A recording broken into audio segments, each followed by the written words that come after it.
ઉદ્યોગ સાહસિક મિત્રો, આપ સર્વેનું સ્વાગત છે। પહેલાં તો તમને ખૂબ ખૂબ ધન્યવાદ આપું કે તમે એક એવો પથ એટલે કે રસ્તો નક્કી કર્યો છે કે જે રસ્તામાં ઇતિહાસની અંદર જેમણે જેમણે કાંઈ સિદ્ધિઓ પ્રાપ્ત કરી છે એમનો એ રસ્તો છે। આ એક એવો રસ્તો છે કે જેણે માનવજાતને એક જંગલી અને ભટકતી અવસ્થામાંથી આજના પ્રગત અને ખૂબ જ વિકાસશીલ એવી અવસ્થાએ પહોંચાડ્યો છે। ઉદ્યોગ સાહસિકતાનો રસ્તો એક એવો રસ્તો છે કે અનેક દુઃખો, અનેક તકલીફો, અનેક સંઘર્ષો વચ્ચે જે માનવજાત આજ સુધી જીવતી હતી તેને સુવિધા, સમાધાન, શાંતિ આપવાનું કામ જેઓએ કર્યું છે એ માર્ગ ઉપર તમે જઈ રહ્યા છો।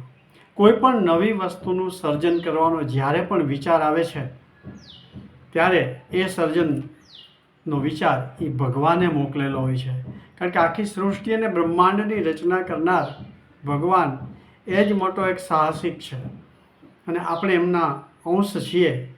ત્યારે ઉદ્યોગ સાહસિકતા એ પણ એક સર્જનની અણમોલ અને અમૂલ્ય એવી એક ઘટના છે અને એને તમે સાકારિત કરવા જ્યારે જઈ રહ્યા છો ત્યારે કેટલીક વાતો આપણને જાણવી ગમે, માણવી ગમે, એમાંથી માર્ગદર્શન મેળવવું પણ ગમે।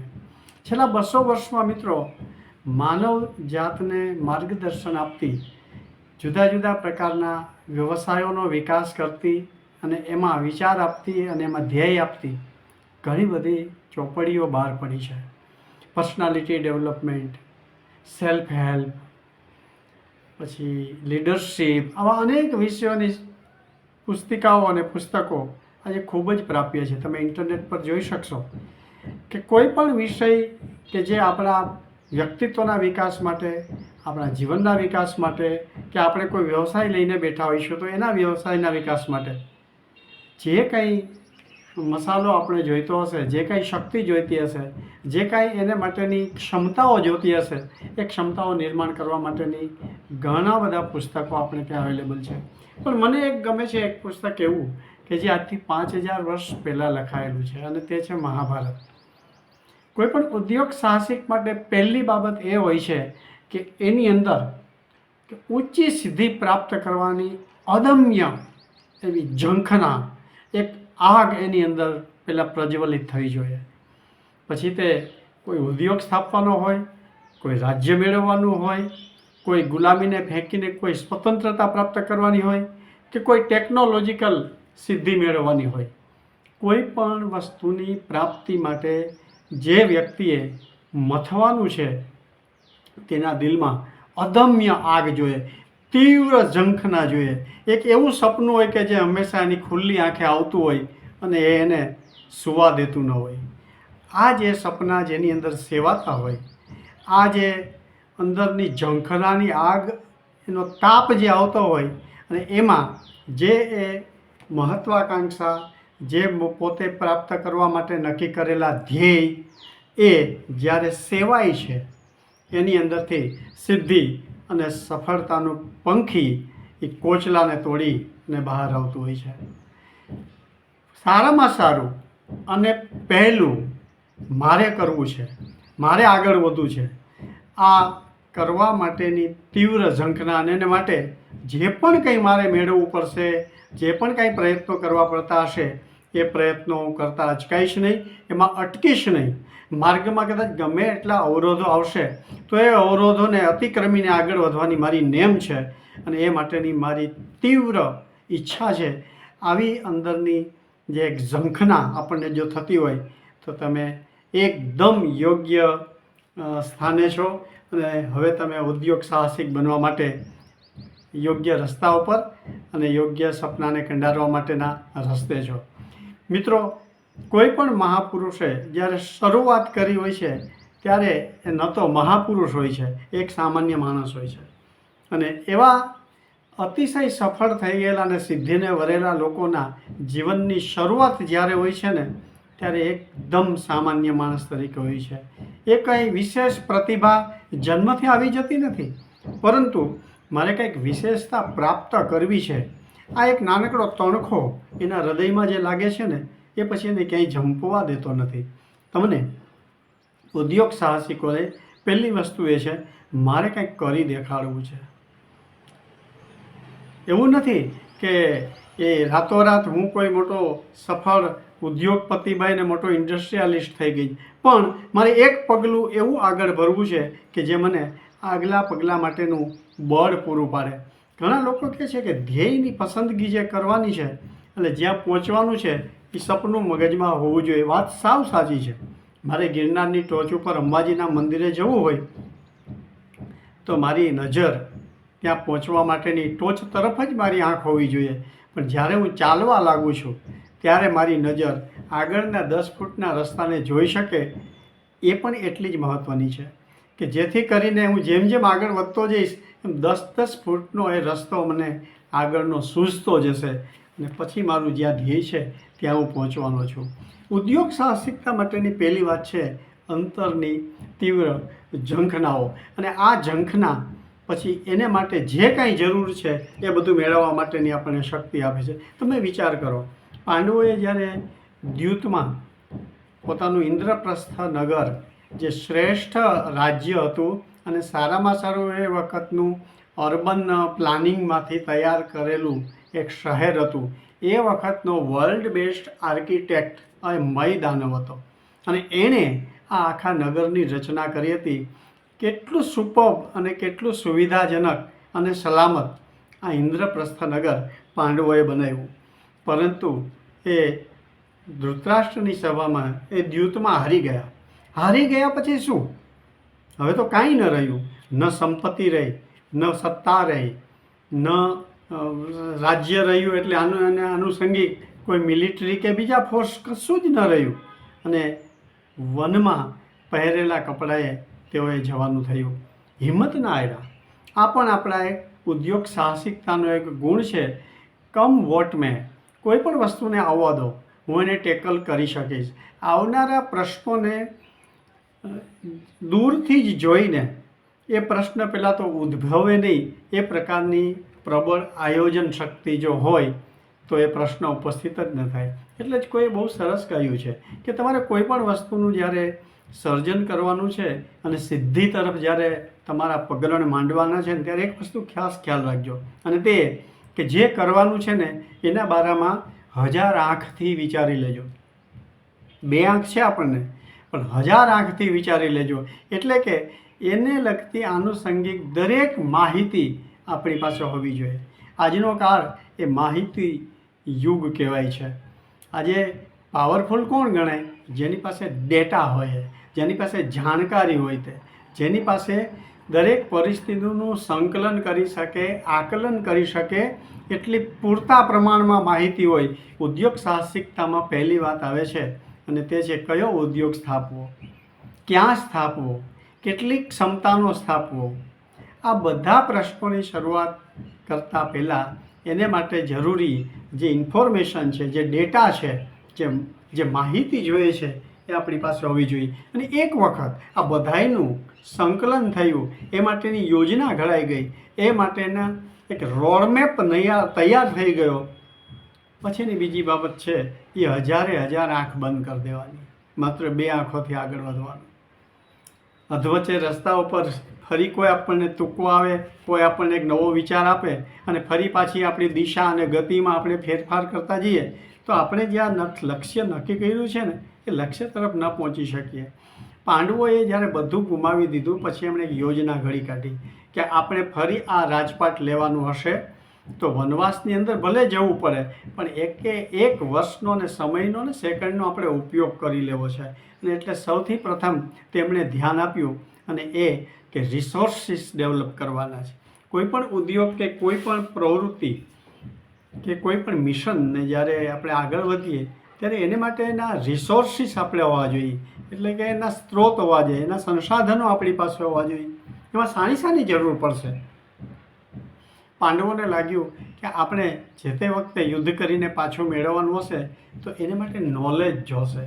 આપણે પણ ઉદ્યોગ સાહસિકતા તરીકે જ્યારે કોઈ ઉદ્યોગ પસંદ કરીએ છીએ ત્યારે એ જે ઉદ્યોગ છે એનું થરો નોલેજ આપણી પાસે હોવું જોઈએ, અથવા તો એ નોલેજ જેમની પાસે છે એવા માણસો આપણી પાસે હાથ વગાવવા જોઈએ કે જે એના વિશે સંપૂર્ણ જાણે છે. આ નોલેજ ઇઝ ધ પાવર. જ્ઞાન છે ને એ શક્તિ છે. આ નોલેજ મેળવવા માટે જે પણ કરવું પડે, જેનો પણ સંપર્ક કરવો પડે, આપણે ત્યાં એક દેવિયાની અને કચ્છની વાત છે. કચ્છ નામનો એ બાળક દેવોનો પ્રતિનિધિ એ દાનવોની સાથે રહેવા જાય છે, કારણ કે એને દાનવો પાસેથી સંજીવની વિદ્યા મેળવવી હતી. કોઈ પણ વ્યક્તિ પાસેથી જે મને જ્ઞાન મળતું હશે, જાણકારી મળતી હશે, માહિતી મળતી હશે, તો એનો શિષ્ય બનીને પણ હું એ મેળવીશ. આ નોલેજ ઇઝ ધ પાવર. અને એ નોલેજ મેળવ્યા પછી જે આપણે ઉદ્યોગનું આયોજન કરીએ છીએ, સંકલન કરીએ છીએ, એમાં આવનારા પ્રોબ્લેમ્સનું અગાઉથી જ આકલન, એમાં કયા કયા ભયસ્થાનો આવશે, કઈ કઈ મર્યાદાઓ મને નડશે, મારી વ્યક્તિગત મર્યાદાઓ કઈ છે, નાણાકીય મર્યાદાઓ કઈ છે, મારી જાણકારીની મર્યાદાઓ કઈ છે, આજની બજારની કઈ કઈ મર્યાદાઓ છે, આમ કઈ કઈ મર્યાદાઓ આવી શકે છે, કયા કયા સંભવિત પ્રશ્નો આવી શકે છે, તે માટેની પણ અગાઉથી તૈયારી હતી. વનવાસ દરમિયાન અર્જુને ઘણા બધા અસ્ત્રો અને શસ્ત્રો તપશ્ચર્યા કરીને મેળવ્યા. કારણ શું? કારણ કે લડવા માટે જ્યારે લડાઈ શરૂ થશે ત્યારે હું શસ્ત્રો અને અસ્ત્રો લેવા જઈશ તો એ નહીં ચાલે. એની તૈયારી અગાઉથી જ કરવી પડે. ઉદ્યોગ સ્થાપવા માટે જે વસ્તુઓનો, જે ટેકનોલોજીનો મારે ઉપયોગ કરવાનો છે, એ માટેની વ્યવસ્થા, એ માટેની પ્રાપ્તિ મારે થરલી, સંપૂર્ણ રીતે અગાઉથી કરી લેવી પડે, તો જ આપણે એ વસ્તુને પ્રાપ્ત કરી શકીએ અને આગળનું આયોજન કરી શકીએ. અને એક વખત એ નક્કી થયા પછી અગાધ ખૂબ જ પરિશ્રમનું ઇન્વેસ્ટમેન્ટ કરવાની આપણી તૈયારી હોવી જોઈએ. આ દુનિયાની અંદર કોઈને મફત અને ઓછી શક્તિનું મળતું નથી. અને જે લોકોને ફ્રી જોઈએ છે, ફાસ્ટ જોઈએ છે અને ફર્સ્ટ જોઈએ છે, આ લોકોએ હંમેશા કાંઈ મેળવ્યું નથી. કંઈક ને કંઈક મારે એમાં ઇન્વેસ્ટમેન્ટ કરવું પડે. સમયનું ઇન્વેસ્ટમેન્ટ, મારી શક્તિનું ઇન્વેસ્ટમેન્ટ, નાણાંનું ઇન્વેસ્ટમેન્ટ, ટેકનોલોજીનું ઇન્વેસ્ટમેન્ટ, આ જાત જાતના ઇન્વેસ્ટમેન્ટ એ તૈયાર હોવા જોઈએ. અને હું મારી શક્તિ એટલે કે મારી મહેનત પૂરી રીતે કરવા માટે કટિબદ્ધ હોવો જોઈએ. આપણે ત્યાં એવું કહેવાય છે, જૂના કાળમાં કહેવાતું કે કોનો વેપાર વધારે જામે, તો એમ કહેવામાં આવતું જેનો થડો એટલે કે ગાદી ગરમ થાય ને એનો વેપાર જામે. ગરમ થાય એટલે એની ઉપર બેઠો રહે, ધૈર્ય રાખી અને સાતત્યપૂર્ણ જે વસ્તુની ઉપાસના કરવામાં આવે કે મહેનત કરવામાં આવે એ ફળ આપે ને આપે જ. એટલે અર્જુન જ્યારે લડવાની તૈયારી કરતો હતો ત્યારે એણે પહેલા દિવસે શ્રી કૃષ્ણ ભગવાનને સવારમાં જ કહ્યું કે ભગવાન, તમે મારો પહેલાં રથ છે ને આ બંને સેનાની વચ્ચે લઈ જાઓ. સેનયોર ઉભયોર મધ્યે રથમ સ્થાપય મેચ્યુત. શું કામે? મારે જોવું છે કે મારે કોની કોની સામે લડવાનું છે. હવે એને ખબર નહોતી કોની કોની સામે લડવાનું છે, ખબર હતી છતાં આજે ફેસ ટુ ફેસ જ્યારે મારે લડવાનું છે તો હું જોઈ તો લઉં કોણ કોણ છે એમાં. એમ આપણે પણ કોઈ પણ વસ્તુની શરૂઆત કરીએ ત્યારે 1000 આંખથી મેં વાત કરી, મેં પહેલાં જોઈ લેવાનું છે મારે કઈ કઈ વસ્તુ સાથે પનારો પાડવાનો છે. પછી એ વ્યવસાયમાં એટલે કે ઉદ્યોગમાં ઉપયોગી એ માનવ રિસોર્સિસ હોય, મટીરિયલ હોય, પ્રોડક્શન ટેકનોલોજી હોય, ફાઇનાન્સ હોય, મેનેજમેન્ટ હોય, કોઈ પણ વસ્તુ હોય, તો એ કઈ કઈ વસ્તુની મારે જરૂર પડશે અને એ માટે હું તૈયાર છું. બસ આ એક વખત અંદરથી હું તૈયાર છું એ બાબતનો એક પડઘો આવવા માંડે પછી આપણને કોઈ નહીં રોકી શકે. ત્યાં સુધી મહેનત કરી અને સુપેરે આ બધી વસ્તુઓનું વ્યવસ્થાપન આપણે કરવું પડે. વિચાર તો કરો, બધું રાજપાટ ગયા પછી પણ પાંડવો આવા ખમતીધર અને ખૂબ જ પરાક્રમી અને પાવરફુલ કૌરવો સામે લડી શક્યાનું કારણ they have very good communication skill. એ લોકોએ શું કર્યું? જુદા જુદા રાજાઓની દીકરીઓ સાથે બધા પાંડવો પરણ્યા અને રાજ્યોની સાથે સંબંધ બાંધ્યા.